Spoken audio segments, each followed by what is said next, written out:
पारिवारिक कंपनी है ये तो आज सिद्ध हो गया। माताजी राज्यसभा में होंगी, बेटा जी लोकसभा की एक सीट से होंगे और प्रियंका जी को लोकसभा की दूसरी सीट से, मतलब तीनों सदस्य सदन में होंगे। ये तो परिवारवाद का एक परिचय है ही, परंतु एक बात और भी स्पष्ट हो गई। राहुल गांधी जी ये समझ गए हैं कि जो जीत तो इनको मिल गई है उत्तर प्रदेश में कुछ सीटों पर समाजवादी पार्टी के वोट के बल पर, अब वहां पर उपचुनाव कराने से उनकी सीट पर खतरा आ सकता है, क्योंकि वो जानते हैं कि वो वोट फिर से मिले ना मिले और वहां पर भारतीय जनता पार्टी तुरंत चुनाव के बाद फिर से मजबूत हो चुकी है। तो इसीलिए उत्तर प्रदेश में कोई रिस्क लेना नहीं है, तो बहना को केरला भेज दिया, वायनाड भेज दिया और वहां की सीट छोड़ दी।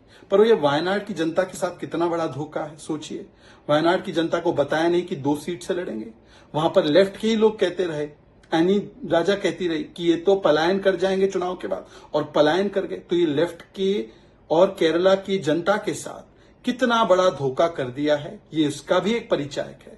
और कम से कम एक और बात स्पष्ट हो गई कि राजनीतिक विरासत जो है परिवार की, वो बेटे के हाथ में रहेगी।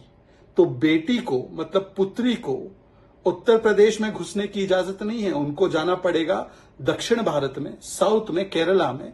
और राजनीतिक विरासत जो वो अपनी समझते हैं परिवार की, वो पुत्र के साथ में ही होगी और वही रहेंगे रायबरेली में। ये भी दिखाता है कि पुत्र और पुत्री के बीच में किसे फर्स्ट रखा जाता है और किसे सेकंड। पारिवारिक कंपनी है ये तो आज सिद्ध हो गया। माताजी राज्यसभा में होंगी, बेटा जी लोकसभा की एक सीट से होंगे और प्रियंका जी को लोकसभा की दूसरी सीट से, मतलब तीनों सदस्य सदन में होंगे। ये तो परिवारवाद का एक परिचय है ही, परंतु एक बात और भी स्पष्ट हो गई।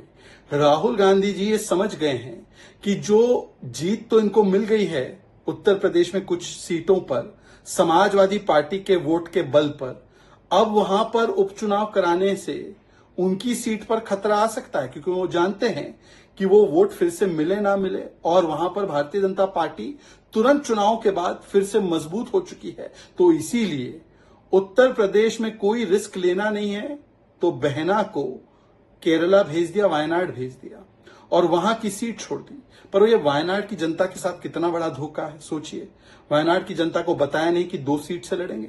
वहां पर लेफ्ट के ही लोग कहते रहे, एनी राजा कहती रही कि ये तो पलायन कर जाएंगे चुनाव के बाद, और पलायन कर गए। तो ये लेफ्ट के और केरला की जनता के साथ कितना बड़ा धोखा कर दिया है, ये उसका भी एक परिचायक है। और कम से कम एक और बात स्पष्ट हो गई कि राजनीतिक विरासत जो है परिवार की, वो बेटे के हाथ में रहेगी। तो बेटी को, मतलब पुत्री को, उत्तर प्रदेश में घुसने की इजाजत नहीं है। उनको जाना पड़ेगा दक्षिण भारत में, साउथ में, केरला में। और राजनीतिक विरासत जो वो अपनी समझते हैं परिवार की, वो पुत्र के साथ में ही होगी और वही रहेंगे रायबरेली में। ये भी दिखाता है कि पुत्र और पुत्री के बीच में किसे फर्स्ट रखा जाता है और किसे सेकंड।